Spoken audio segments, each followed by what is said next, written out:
Okay, hello there. Thank you very much for actually investing in this Resimercial and Business Broker Agent course. It is groundbreaking. There's nothing like it out there now, and it is actually where we cover, Brian and I'm Alan Thompson, this is Brian Stevens. Howdy. and we are going to cover this course and cover several parts of it that's going to help you to have a competitive edge in the industry. You will not only learn things about the residential portion of the industry and how to sell houses and list houses and lease houses and work with buyers, sellers, landlords, and tenants, but you'll also learn commercial real estate and how to work with all different types of asset classes and how to figure NOIs and cap rates and things of this nature, as well as you will learn Brian's superpower. What's that there, Brian? Oh, business brokering. When I first came to enter in the industry, I took the real estate course, and there was 1.5 pages on business brokering. That's all I wanted to do. I never wanted to sell a house. Didn't really want to sell commercial property unless it was tied to it.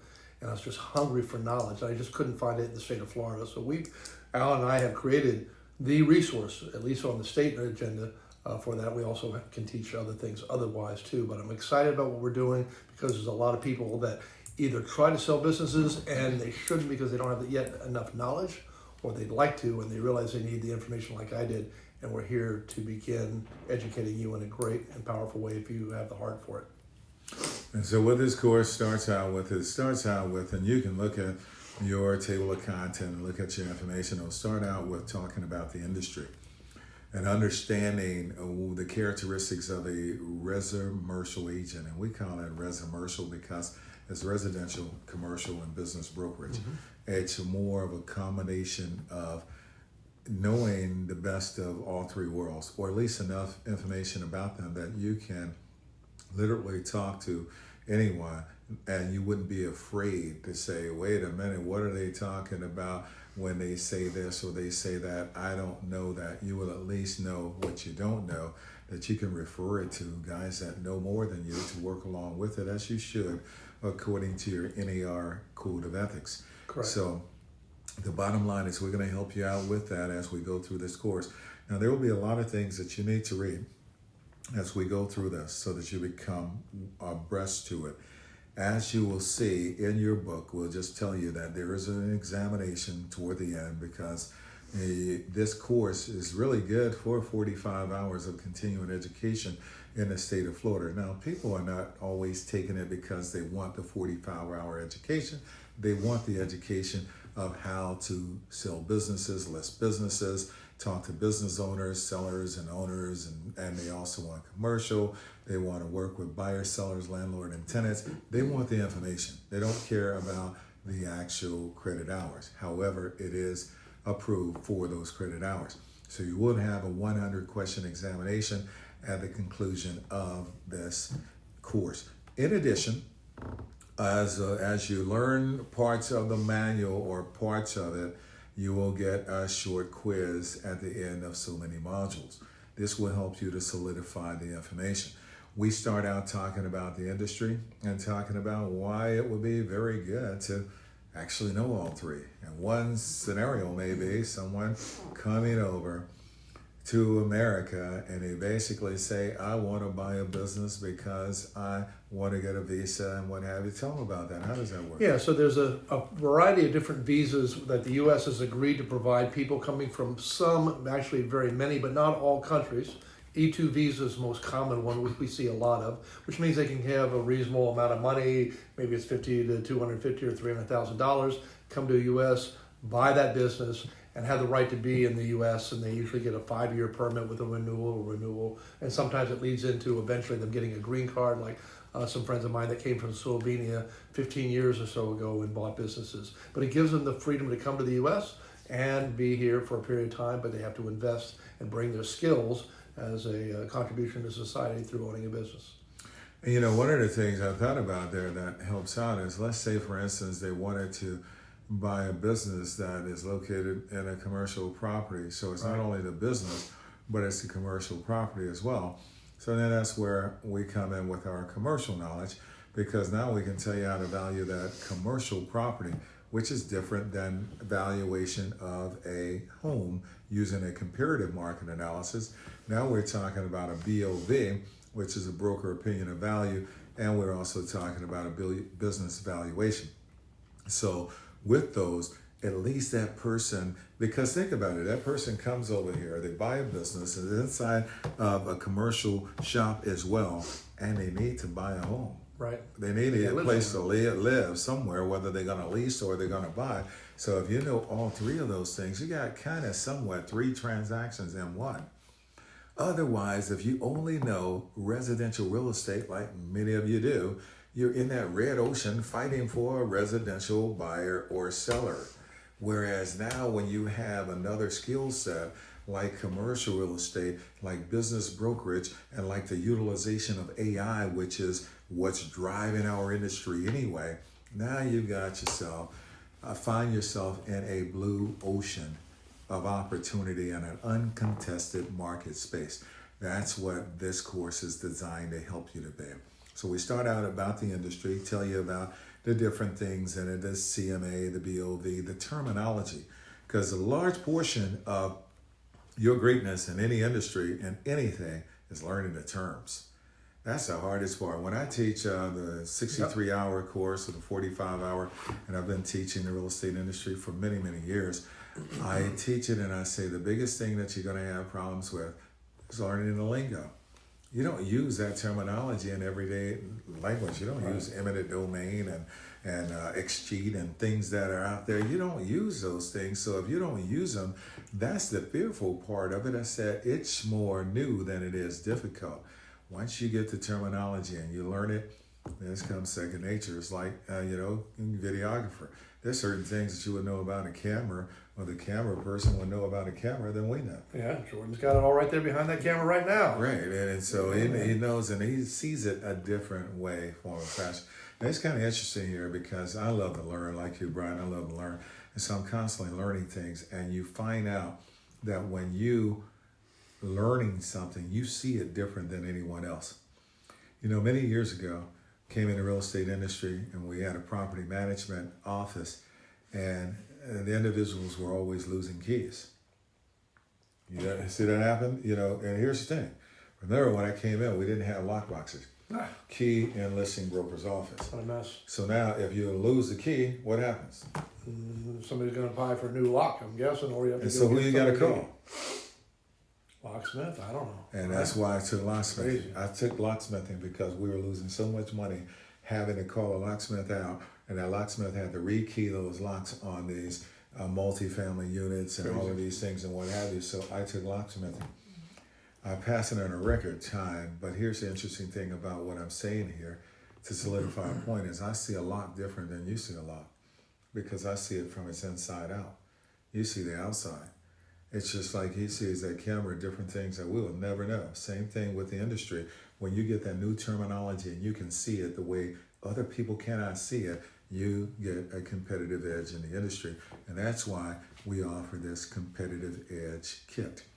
So we talk about the industry, go over things dealing with the industry, and then after we tell you a lot about what is the Resimercial agent, how do you become a business broker, we also talk about the three approaches to value. There's three approaches to value when you're valuing a property, or you're evaluating three approaches. You got an income approach, you got a market approach, and you got a cost approach. And we go over each one of those and the mathematics that are actually associated with it, so that you can learn the things that you actually need to learn in the industry. We also will cover your core law. 3 hours of core law. We'll talk about the things that you need to be abreast to as far as the history of the real estate licensing law, and just things about the law that you need to know to satisfy 3 hours of core law. And then we'll go into ethics and 3 hours of core law, and then the 3 hours of ethics, and tell you to be ethical in the industry, doing things that are basically transparent, honest, true, and being what you set out to be. when you sign up, it said that you're supposed to be of good character and moral and everything, and you have a high school diploma or its equivalent. Everything that you had to do to be in the industry today, we are looking at and applying the greatest and highest degree of ethics. So we talk a little bit about that, and then in each one of the chapters, we'll go over the operation of the license in the real estate profession. How do you operate? The quasi-judicial process, the different processes that are involved, the license status, and whether or not you are in a renewal period, which many of you are probably in a renewal period at some point, because licensing all the licenses always renew at the end of March in the state of Florida, at the end of March and the end of September. So you may be in that position right now. Also, we'll talk about authorized relationships and duties and disclosures and what must you disclose, whether you're dealing with residential real estate or you're dealing with your non-residential real estate, and disclosure laws when it applies to that, being a commercial or being non-residential, business brokerage, and things of that nature. What do you think about that, there, Brian? No, it's essential, and no, it's very essential, especially in businesses. If you know there's a problem with the lease or the building or the cash flow or the records, if you don't disclose that, not only is it unethical and illegal, but it's also unfair because a new person is going to buy something based on what somebody's written down. And if you've known better, then you shouldn't be disclosing it. And it's good for business in the long run if you do the right thing, because when you become a trusted individual in this industry or in any of these industries, you get more business and you have more happy customers and an easier life. Now, you may have some people, that's exactly right there, Brian. You may have some people in residential, and a lot of you all aware of this, that let's say, for instance, the seller says that, the roof leaks, but, it's not raining, and who will know? Right. What do you say about that? Once you know that, you have a responsibility to the buyers. But if it isn't disclosed somehow, you need to figure out what you're going to do with that information. Either don't hire that client, or you have to talk to your people about, hey, you got a problem up there. You let that slide, you're going to come back with a lawsuit. It's coming back for you and your firm, and a whole lot of other bad things are going to happen. Wow. And there's things that happen out there because, and there's things that sometimes a person doesn't understand, like the difference between what is a personal property versus real property. Let's say that a buyer walks into a home and they see a beautiful chandelier up there, and the buyer walks in there, they see that chandelier up there, and they say, wow, that's really nice, it's really nice. The agent does not stipulate it in the agreement, but at the walkthrough, there's a light bulb up there. The seller took the chandelier. What do you think about that? Well, you're supposed to do your homework and know what you're doing, so you need to write down what goes and what doesn't go with the home. If you're, at least for the businesses we do, here's the stuff that goes, here's the stuff that doesn't go. So when the buyer is expecting to buy that whole thing out there, and that's their mindset, some disclosure needed to take place. And what if the seller says, but wait a minute, that's my grandmom's chandelier. I wasn't going to leave that. Yeah, right. So you need to deal with that. You need to know in advance. Educate your people, and then there's a problem. I've seen deals fall apart just over a rocking chair sitting in the corner. So now, whose fault is it? Is it the selling agent, or is it the buying agent? Is it both? Is it the seller, the buyer? Well, Whose fault is it? I think the individual that's representing the property needed to have a discussion with the seller. What goes through, what doesn't go through. They need to have some disclosure, some opportunity to understand it. You know that. Selling houses is far better than I do, but same thing goes with businesses. We talk about the cars and the laptop, and if the business has been run from a cell phone, hey, guess what? Your grandkids know the cell phone number, but so do all the customers. You're going to have to tell your kids to dial a new number. We have to have these discussions with them and educate our clients. Some don't know, and some know, and are trying to pull the rug over other people. But our job is to navigate fairly for our clients. So now, if they basically say, but I didn't say it stayed. Let's say, for instance, seller says, washer and dryer doesn't stay. The buyer walks through the property and say, wow, does the washer and dryer stay?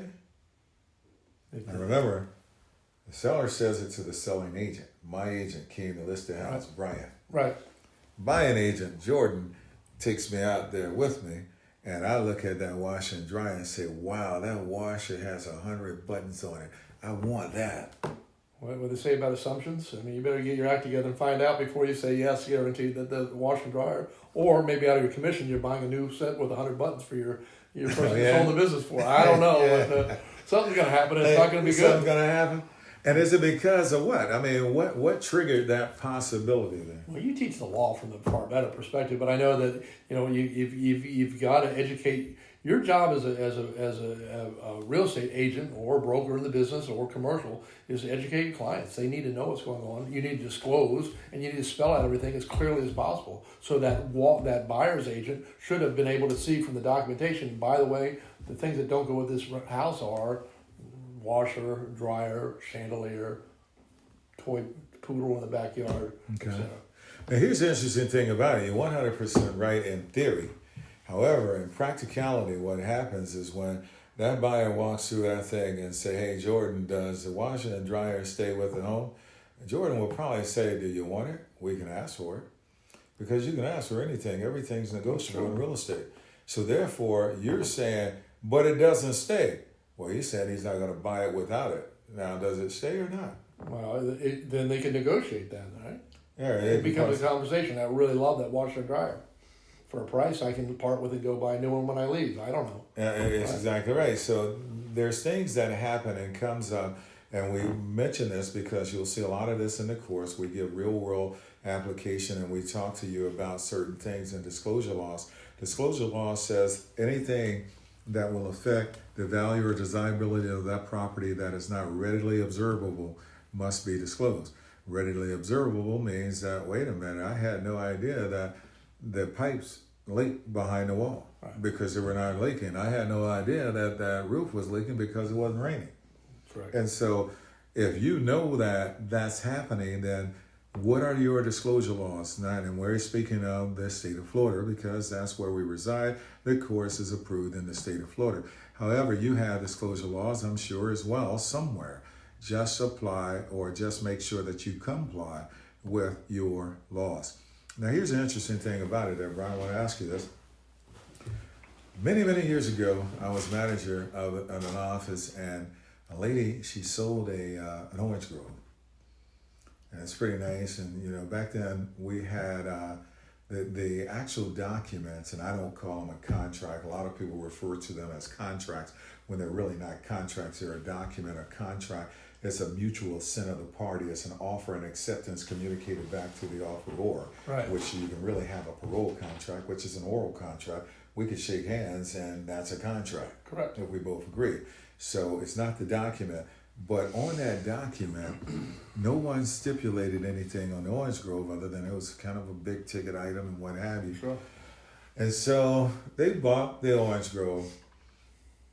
About 2 days before it closed, the seller went and took all the oranges off the trees. Right. So who did the oranges belong to? Were they a fixture? Were they personal property, real property, or did it belong to the seller or the buyer? I don't know how you handled that out there. It's a good question. It should have come up early on in the process. The oranges stay or they don't stay, but I don't know how you handle it in that particular one out there. But especially if it's being used as an orange grove going forward, particularly, then that's inventory in my mind. You handle it differently. And see, here's the interesting thing about it. You're right. And now here's the thing. There's two sides of this. One side that the person said, wait a minute, there is no way I would have paid you that much, the buyer side. There's no way I would have paid you that much, Brian, for that if I didn't think I could harvest those oranges. Seller said, there's no way I would have sold it to you if I didn't think I had one last harvest of the oranges. So they're both kind of saying the same thing, right? Mm-hmm. So whose oranges are they? Well, I don't know how it got settled in court, or I don't know. Right, so Again, that yeah, should have so- been handled early on in the process, don't you think? This is the reason that we're telling you things that you don't see in a book. Yeah. This comes from real world doing this thing. It's like you're telling me about the owners sitting on the copy machines and what have you. What happened with that situation? Which one is it? What? Remember, they were sitting on the copy machine in the dark and what have you because of the non-compete, some issue with the non-compete in a Yeah, business broker deal. You remember that? I don't recall it now, but we can talk about it. So, Okay. how do we roll the story? No. Here's the story. The story was basically, you mentioned that they sold a printing company. Oh, yeah. There you are. Oh, yeah. So the individual who had bought this printing company from myself was actually a person that got an E2 visa. His family had sort of saved up so he could come and buy a company. He'd also, prior to that, had bought a marketing firm that produced a lot of marketing materials and thought when he brought the printing company, he could produce those things directly, but they were chiefly marketing. And one of the things that they marketed to were to large restaurant chains, and they provided placemats, menus, all the other things that were repeated on there. The man that sold the business signed a non-compete, and the gentleman went back to England, got his record straight, got approved by the state, and came back, bought this other printing company. But in the meantime, the son, who worked for his dad, went around and told every client, hey, by the way, my dad's going out of business. Would you sign a contract with me for all your restaurants? Now, what is a non-compete? The father signed the non-compete. No, what is it? Oh, it means you can't do certain type of services or goods or transfer within a certain range for a certain period of time. 5 years, 25 miles, no marketing, printing, etc. They'd asked the father to sign, but they forgot to factor in that the son had been there for 20-some years, and the son went off and did all that stuff. Should have had the son sign it too, and I've never forgotten that guideline as a rule over and over again. So the man came back, lost all his wealth because that business that was the key part of the income was hundreds of thousands of dollars of income, and he had something that was nothing, and had to fly back, having lost what the family had saved up for decades to bring him to our great American country because it's a great place to live. Yes, it is. And here's the thing, knowledge is power. And when you know, and it's more the application of the knowledge is power, because knowledge is just information without applying it. But this is the reason that we're telling you this. We have written a lot of things in this Resimercial and Business Brokerage course that you will see as we go through it, and it will help you. It's kind of like this is one more story before we go into some of the other chapters that are in there. And this was you know that in the MLS, a lot of you all are residential. When we start with residential, we'll go to commercial, and we'll talk about business brokerage. A lot of you all understand that when you go inside of a house, maybe an open house or something of that nature, they usually have a little flyer. This home is special. It has 3,500 square feet. It's 350,000. All of that kind of stuff. So many bedrooms, bath, the pool, and the pictures and things on that flyer. You've probably seen that, right? All the time, yeah. And now when they go in and they see that particular flyer, the buyer picks it up. They love the home. They say, wow, this is it. This is my dream come true. I want this home. They buy the home. They purchase the home.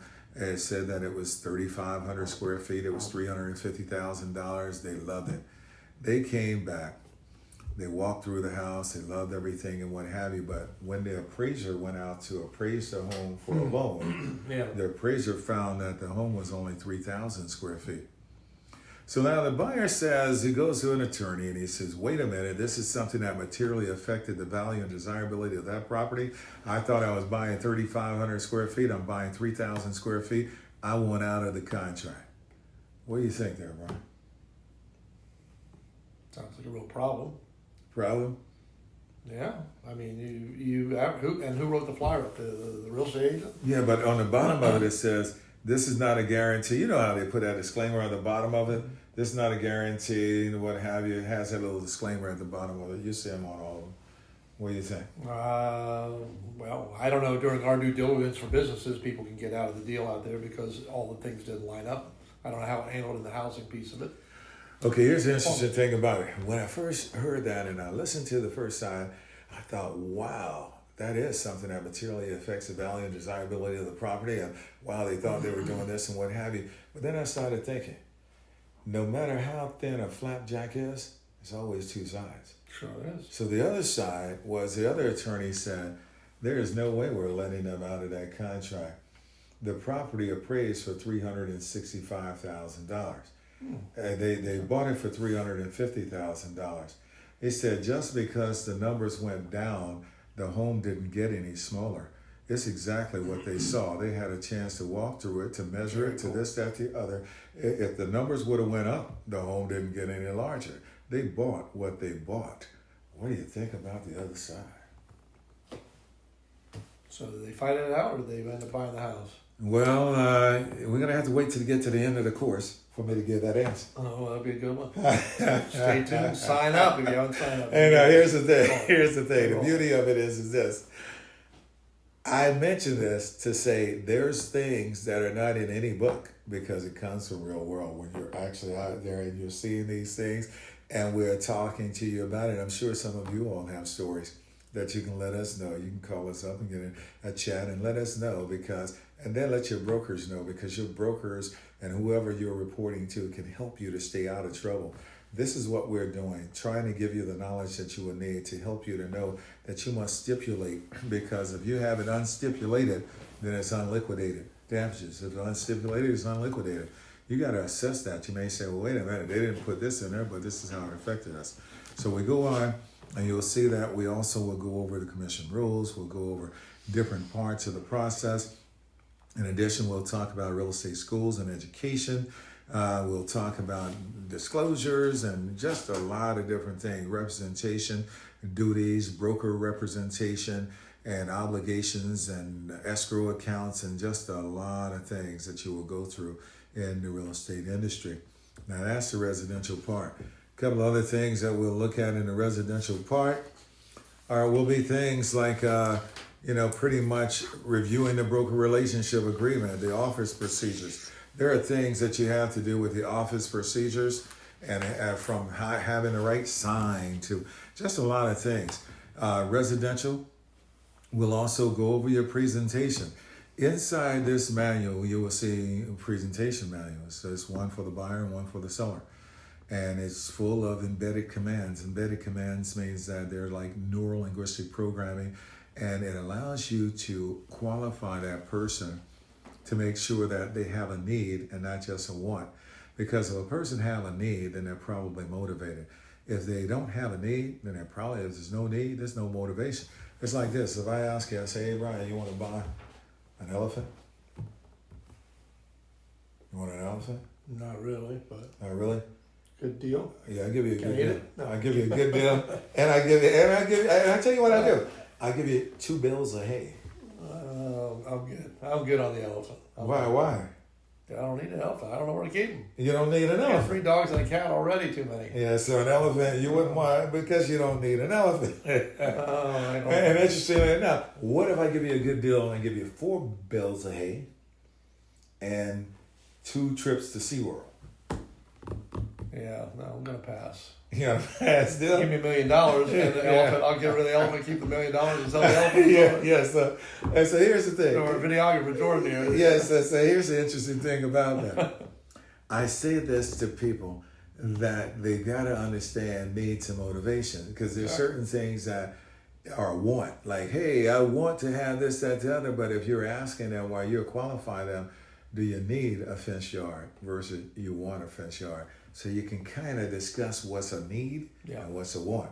So that you can now, especially if you know the inventory, you know the market, and you know how to say, well, wait a minute, in that price range, you're not going to be able to get a swimming pool for that. So do you need a swimming pool, or you just want a swimming pool? You follow me? So as you're going through, and here's the interesting thing about that elephant. So I was talking to a class at one point. I said, okay, how many would want an elephant if I said it's a good price and what have you? A guy in the back of the room raised his hand and said, I would love an elephant. I'm like, that's the first time in years that I said that someone said that. He was the grandson of Barnum Bailey's circus. There you go. And he said, well, I said, it's really interesting that you just don't know. One person trash, another person treasure. He was in my class in Sarasota, and he said, yeah, we would love that because they stopped shipping them, and it's this, and it's that, and wow, an elephant, we could use an elephant. I'm like, wait a minute, you were not supposed to say that. No one needs an elephant. But the bottom line is, if you have a need, there's motivation. Without a need, there's no motivation. So you want to, with that presentation, it would help you determine needs versus motivation. Let's say, for instance, a person says, I said to you, Brian, I said, okay, why do you need to buy? Let's say, for instance, I say, when do you need to be in a home? And just give me a date. When do you need to be in a home? When I need to be in a home? Yeah. Well, within the next 3 weeks, because I'm being transferred down here. Okay, next 3 weeks. 3 okay, weeks. now I'm being that transferred down. sounds like that's a pretty good need, right? For most people, they'll say, wait a minute, this guy is really a big need. Here's a follow-up. Most people would start working with that person like I did early on and not realize that you got to follow up with that question and say, okay, how would it affect you if you're not in a place in 3 weeks? I'll just rent for a while. Now he just canceled out his For motivation, a while. didn't he? Cool. He canceled out his I'm not really motivation. sure where I want to be here anyway. That's exactly right. And so now I would have spent all of that time over 3 weeks trying to get him into a place when he really had no need. He And had I don't a answer wanted your desire. call for 2 more weeks. Like, Yeah, there you go. Oh, I got a place. I got a place and what have you, because again, these are things that that presentation manual will help you as you're going through it to qualify people to know, again, as in prompt engineering, asking the right questions and qualifying them based on their answers and not based on, well, they said this. I remember when I started in the industry, and we'll talk about this in the residential part of this, the course, as we go over certain things, working with the buyer, working with the seller, marketing yourself. All of these things are covered in this course. And as you go through it, you will see that. But I remember I used to work with those listings, those 38 listings, drummed up so much activity that I didn't know who to work with. So you know how I determined who to work with? I made the decision to say, whoever has the highest price, I'm going to work with them. You know, because if it was like $300,000 versus the average price at that time, average minimum price was about $85,000 back in that day. The interest rate was 21%. Oh, yeah. There's a lot of things that I learned that it was like, wait a minute, you've got to learn things as creative. We did wraparound mortgages, non-qualifying assumable mortgages. We did a lot of things during that period of time because of where the industry was. So when you look at that I had all of those people and I started saying, this one wants a $300,000 house, that one's want $240,000. I started working with them like that, not based on motivation, but based on the dollar signs that they called on. Then I found out when they didn't buy from me, and I went back to the people in the 70s and 80s and the 90s, they had already purchased. Because I didn't know how to qualify. We teach you how to qualify and make sure that you're qualifying. What do you think there, Brian? Motivation is big. Qualifying people is humongous. You got to have both motivation and the ability, you know. And if they don't have the ability to buy it, then it's kind of a waste. I have people that want to buy a business where I don't know where they're reading about no money down. I'm like, I haven't found a business like that that's worth anything. And they have to be motivated. Hey, you know, I'd like to, and I'm still working for Verizon, and they got to sell their house and move down here and quit, and that's very hard. So I know people that are always interested, but they got to be motivated and they've got to be qualified. They have the ability, right? And we talked to you about that in the course. You're going to find out how Ryan will actually qualify an individual and make sure that they're motivated to buy or they have passion. I remember you told me something about they got to be passionate. What's that all about the business? Well, I find people, when it goes into the world of business, I have people that know how to do things and they think that's all they can do. And I found that if people have passion and they're willing to learn, they can learn stuff, especially if the seller is willing to train them, or teach them or educate them. So you might be really good at doing taxes and you're tired of working for Ernst & Young and you just want to get out of doing tax returns. I have people that cross over from medical and law and accounting, a lot of professionals, and hey, I really want to own a dog grooming place, or I want to have my own Italian restaurant. Well, you don't know that stuff. Yeah, I know, but I've been studying, I'll work the classes, I'll study for the licensing, I'll do all the right permit, and I'll hire the seller for another 6 months. That's passion. I want to learn it. And passion has led to Steve Jobs didn't know how to create computers at one point in time in life, right? All the guys out there had to learn something at some point. But you got to be passionate enough to really sacrifice some time, effort, energy, money in order to absorb it. And I give that a lot more than buying an accounting firm that he doesn't really want or she doesn't really want. But I know that, and I just got to do that for the next 20 years. That's a terrible perspective. You're right. I think passion drives a lot. You're right. I remember I sold a laundromat to ex-MMA fighter. And he was basically looking at it like, wait a minute, what am I doing folding somebody else's drawers, is what he said to me. He said, Yeah. I am not passionate about this at all. I want this so that I can actually have employment in the U.S., but I don't like this.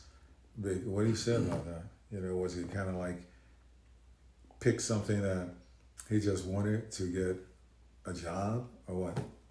I got to say, I have a lot of, in the oil companies I worked with, there were a lot of people that came from India, Middle East, and they came and they picked jobs that they could do, and they weren't exactly excited about it, but they were willing to sacrifice it. But their next generation, their kids, they all wanted, hey, follow your heart. Go get a doctor or this different degree. Follow what you want because we're willing to sacrifice for a period of time. Gary Vaynerchuk, his dad was a Russian guy, had the liquor store. I don't know if he's wild about a liquor store, but he said, I'm going to sacrifice. And we had so much money because we did buy a lot of junk. He had a different term for junk when he tells the story, KRV, But then Gary Vee finds his heart and his passion, marketing, helping people, exposing people, right? So passion, I think, is a big factor out there. And we talk about that. We talk about your passion. We talk about marketing yourself, getting ready to sell, establishing a good business plan. How important is a business plan? Well, yeah, what they say, planning. Everybody's got a plan until they get punched in the face. Right? But as Eisenhower said, planning is essential. But plans are just totally worthless. You've got to have a plan. You have to know what you're doing, but then you have to realize that things may change. Right? You buy a restaurant, and then suddenly somebody says there's a thing called COVID happening, and you have to figure out how you pivot. But you had a plan initially. Now you have to make a new plan. But without any plan at all, it makes no sense. It makes no sense at all. And you're not going to get a loan. The landlord's probably not going to want you if you just hey, I'm just going to come in and sort of make some money somehow. You got to have a plan. Is that the person that fails to plan plans to fail, the old adage? That's a big part of it. Absolutely. And that applies to this career that everybody's looking at, whether you're going to be selling mostly houses and commercial or what we're doing. It's all about having a plan. You gotta have it, and the bottom line is that then we'll talk about things like goal setting. We'll also talk about your daily, your weekly goals, breaking that plan down into what are you gonna do? What do you like to do? In that try, and modify, I talk to people and say, what do you like to do? Some people like farming, others like prospecting, others like cold call, warm call. They either buy the business or they build a business. There's a lot of them that come in and basically say, I'm just going to buy leads. Is that a way to go or not? Is it a way to go? Yeah, what do you think about buying leads versus building your business? Or I think it sort of depends on the person, what they're doing out there. It makes sense for some people to buy leads, It depends. Then you got to make sure they're good quality leads. There's a lot of people selling all kinds of stuff, so right. I think it's a more complex question. I think it's wonderful if you can go out there and build your own business and make it happen, because then you're totally in control. And I think you're 100% right as far as there's no wrong answer. Right. Guys, it is wherever you are, because if you got the money, the bottom line is you got three choices in business. You can buy it, you can build it, or a combination thereof, a hybrid. Right. You can do a little bit of both. I remember when I came in the real estate industry, and this lady, they actually offered me money, and it became like a kind of somewhat big wig because I had a lot of signs in the yard and so forth. And the lady came back. She had gone around the world in a year, and when she came back, she said, I'm going to take my company back by buying agents that have the market share, that have listings. Because she said, if I go after listers, those listers is if you're a listing agent and you have the most listings, then that means you're in control of the market. So I can buy the market by buying the agents that are listing agents. So she went in the MLS and she was able to look at how many listings everyone had, and then she made them offers according to how big a lister they were. So she called me up, made an offer and what have you. And again, the short story, she basically made me an offer. And when she made me that offer, she said, this industry is a profession. It's very similar to professional football, baseball, basketball. She said, some players are worth more money than others. She said, you are a player that's worth more money than others, and that's the reason I'm talking to you and not someone else. She said, I came back to take my company back. My managers just let it go down the drain while I traveled the world. So she said, I'm coming back and I'm going to buy my company back. I'm going to buy the market share. And that was pretty smart, because she ended up saying that you're going to do whatever you were doing. Now, she paid us, the listers, a lump sum to come over, as well as she paid us so much money for the listings that we would leave behind, because in some cases, the broker owns the actual listings. So if you leave, the broker still owns the inventory unless you have an IC agreement or independent contractors agreement that says to the contrary, that allows you to take that listing with you. So she knew that we would lose money. So one of the things she would say is that if you come on, then what I'll do is I'll pay you so much for every new listing you get. I'll pay you for the listings you left behind, and I'll give you a sign-on bonus. So guess what? I left. I went over there. But see, here's the thing. Not right away. Oh. But it started making sense, and I went over there. But I thought I had a problem because I said I was brainwashed to say the only way that you can do this is you got this career apparel on, and that career apparel makes you successful. And so if you go over there, you can't wear this from where you came, so you're not going to be successful because it's your uniform that makes you successful. What do you think about that? Is it the uniform? No, come on. I thought it was a How many uniform. pros switch uniforms right and left for the right signing bonus and salary in sports? That's what I found out, but I didn't think about it initially until I started thinking. I said, wait a minute, I got to now wear suits and ties, and I can't wear the thing that they said, we spent all of this money on advertising. You're pre-sold. When someone sees you like that, they know you're this, that, that. I'm like, wow, I had drank the Kool-Aid. So drinking the Kool-Aid, I thought that, wait, this is how I'm successful. And I found that it's not the uniform, it's the person inside the uniform. LeBron James is LeBron James in anybody's jersey. Shaq in anybody's jersey. You're going to do what you do in anyone's jersey. So when you become the best version of yourself and you can do those things, you're going to be that anywhere you go. So work on you and becoming the best you can. We'll talk about marketing yourself and making a statement through social media. We'll also talk about communication and how you persuade through communication. Overcoming objections. We'll talk about how you overcoming objections. There are common objections. Now, we heard one earlier that they were talking about, and really where ChatGPT actually alluded to was what is called a feel, felt, found, close. Yep. It didn't Yeah, call it I heard but that. it was a Yeah. feel, felt, found, close. What's a feel, felt, found, close? Oh, right? that's how you handle an objection. So I understand how you feel. Other people have felt like that in the past.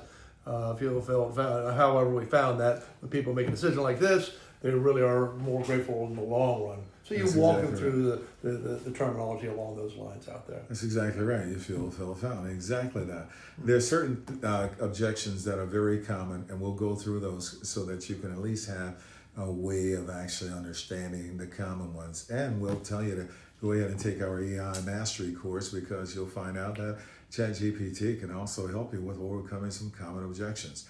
And as you're overcoming those common objections, they will help out very, very well for you because you can actually be doing it on the way to a listing appointment, a listing presentation, or a sales presentation.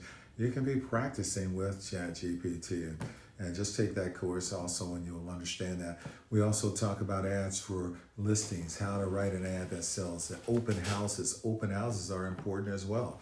This is the residential side of it, how you obtain listing. Closing techniques where ABC, always be closing, because a lot of times you may be able to do a presentation just like I was years ago. I could do a very good presentation, but I couldn't ask for the order. For some reason, I couldn't ask them to sign. I would get them there. I get them to the crescendo of the music and turn it off. And here's the thing that I found that really, really kind of stuck with me. I spent 13 hours on a CMA, a comparative market analysis one time, one of my first comparative market analysis in the industry. Now, this is the time that we had no computers, so we had to do actual like plat book. You do a plat book and page. You do all of this stuff. You were creating, some information and what have you. I color coded it. I had the grass green. I had all kinds of stuff. I spent 13 hours on that thing. And when I went over, actually, we had just got the MLS. I went over there and I saw, when I talked to the guy loved it. I did the presentation. He's like, oh, wow, this is great. Wow, and this is the grass. Yeah, that's the grass. This is this, that, the other. Yeah, that's great. And so he went on and said, this is phenomenal. Great. I didn't ask for the order. He said, Alan, just come back, don't worry about it. I'll call you next week. I went by there on Saturday. There was a sign in the yard. So it hurt me. It crushed me for a minute. Brand new agent, kind of in the industry, 13 hours, and somebody else listed property.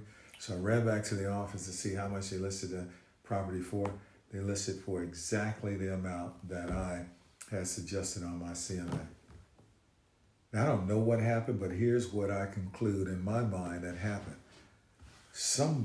I lathered them up and somebody shaved them. And here's how.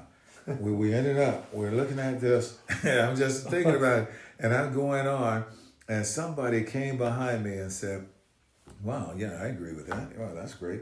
Yeah, this grass. Oh, yeah, I would have put the grass green as well. Oh, and that's great. That's great. That's great. Now, all I need you to do is sign here, press hard. The third copy is yours. And they got the listing because they were a better closer. I was good at presentation. You remembered that, though, huh? Oh, wait, there's certain things you're not going to forget. 13 hours when I told my broker, he said, Alan, don't ever do that. He said, some of the top producers, they just grab off the thing and they just, this little line thing and say you should be between here and here. Well, I didn't know that. So I was an overachiever. I had to do it over and what have you, but that was a lesson. So we talk about a lot of those things. A, B, C, always be closing. Get to the point where you know how to close, and we'll tell you about that. Then we'll also go over working with buyers and sellers, and also creating an 8 weeks marketing plan, having a planned marketing so that you build in adjustments in the price. If a property hasn't sold in a certain period of time, you should adjust the price. And a lot of you will already know that. If you got something that's sitting on the market and it's not selling, anything will sell at the right price. There's 3 things that causes a property or anything to sell or not to sell. And those 3 things are condition, exposure and marketing, and price and terms. Anything you say.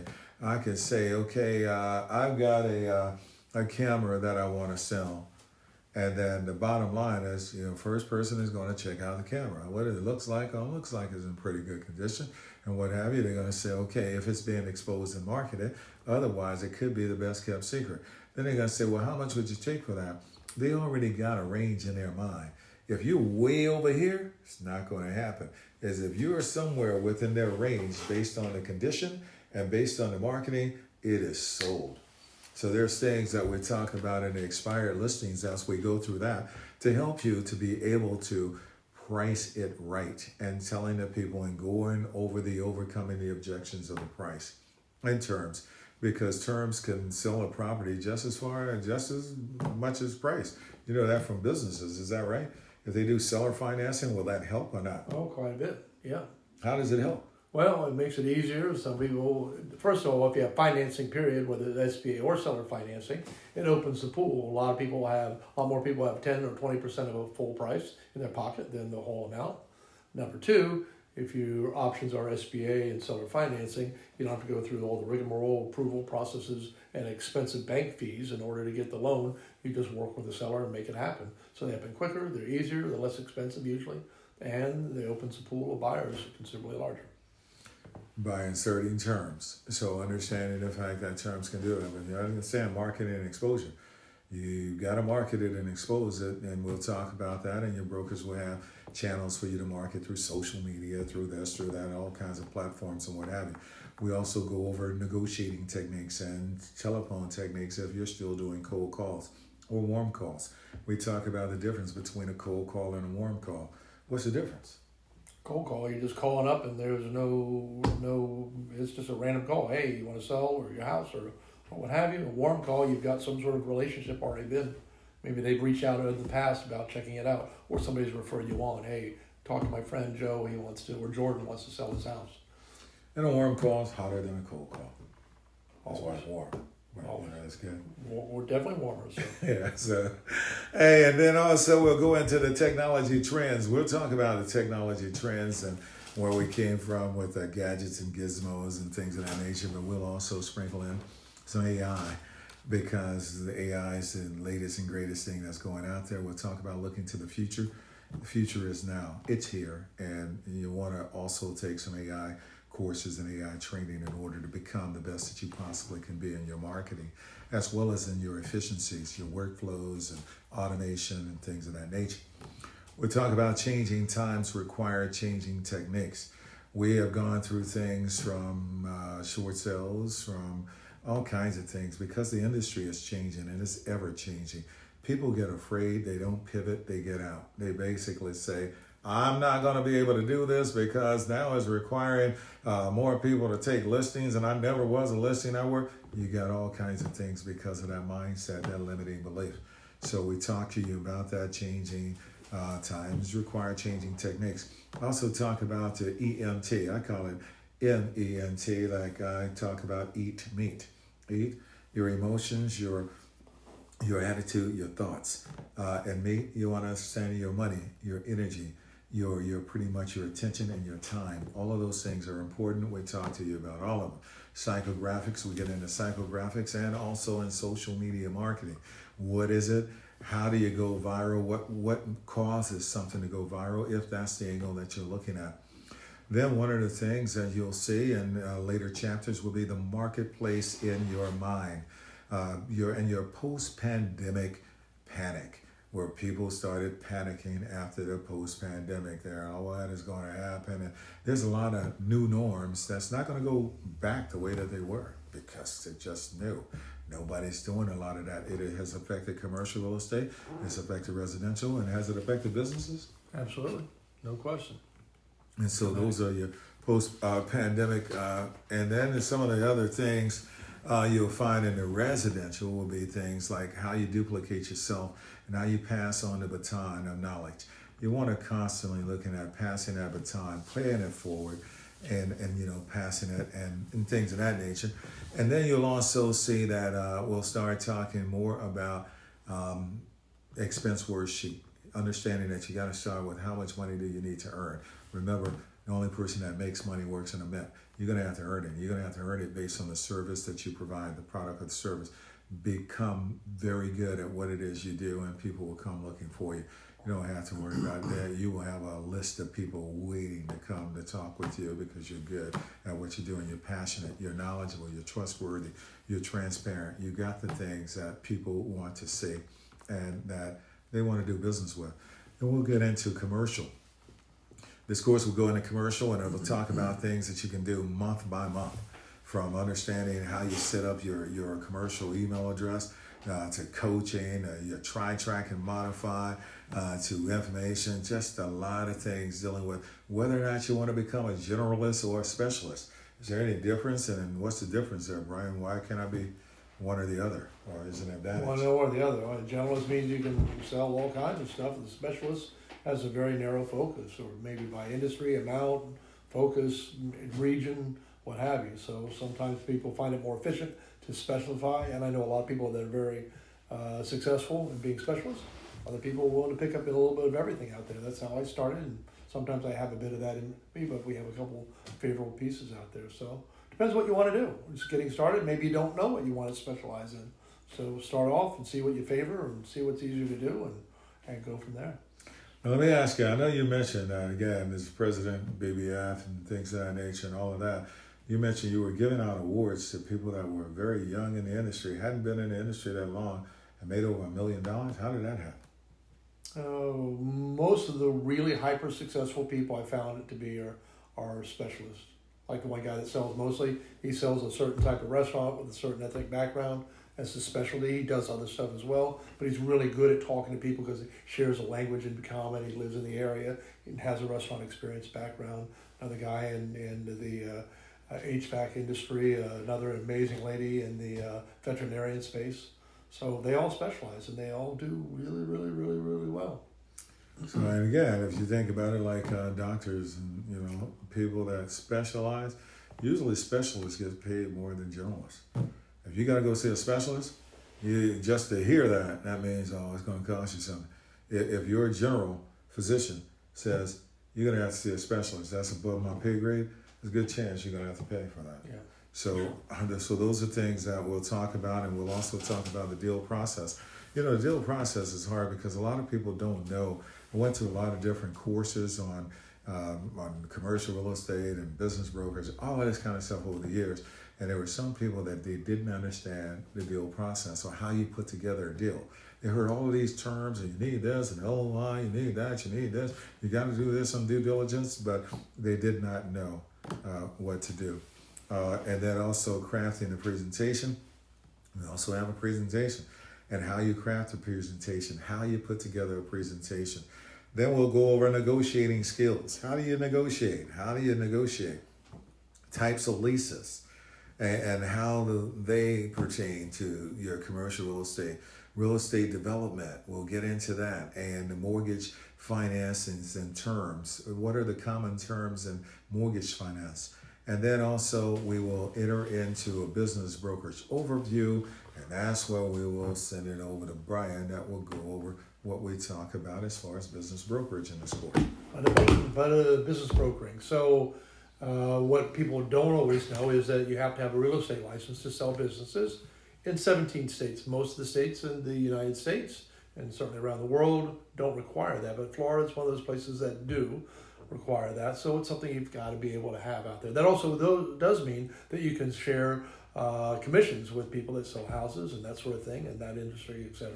So knowing that is key. One of the other things that's totally unique about Florida is that we do have the only multiple listing program for businesses in the entire planet. So it doesn't exist anywhere else. It does here in Florida. That means any agent can come on board that joins our organization, meets the criteria, has access to representing about 2,500 different businesses at any one time. And we have training, education, etc. I'm not trying to push that whole thing, but it's totally unique from everyone else out there. So we're going to learn about how to value businesses. It's going to be a key thing. And so if you have a gentleman that has a house that's, let's see, worth $1.2 million based on some appraisal. He owns a commercial property off on the other side of the state that's worth $1.2 million. And he's got a restaurant that's making $2 million and netting $400,000, sells for 3 times earnings. That's worth $1.2 million, just for the sake of it. But unfortunately, he has a stroke and he dies. The house, what's the house worth at the day he dies? 1.2. What about the commercial property? Whatever it's worth.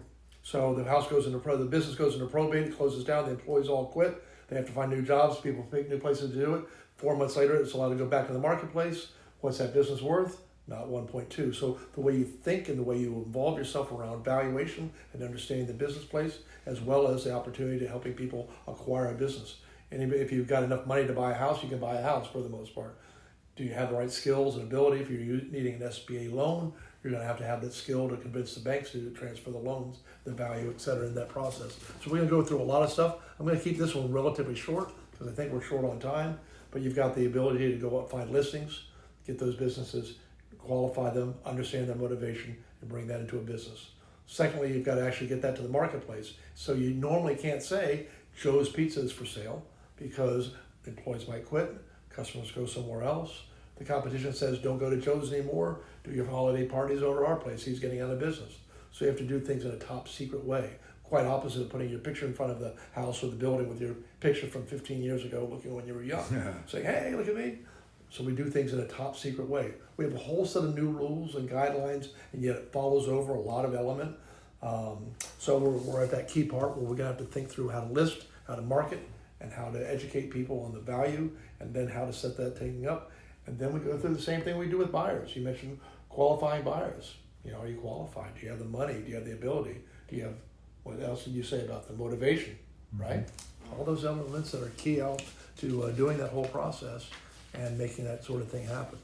There's a whole thing called due diligence. We have that for a lot of things out there, but suddenly you're looking through financial documents in the marketplace, and there's a new competition opening across the street that's the next big pizza restaurant concept on a franchise and that sort of thing.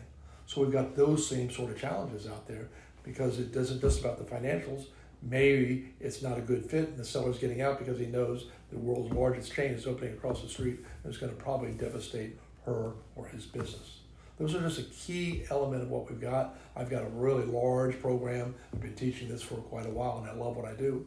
We'll talk about the statutes, the rules, the guidelines, rules of engagement, co-brokering, which is unique in the state of Florida from any other places around the world, and a lot of different elements that are involved in doing that sort of thing. And thank you, Brian. This is Resimercial and your business broker agent. So take the course, take the exam, you pass, you get your certification there, and you get your hours. And we want to thank you. And we'll see you at another one of our classes. Feel free to call us. Get on our calendar and call us, and if we can help you out, we will. Bye now.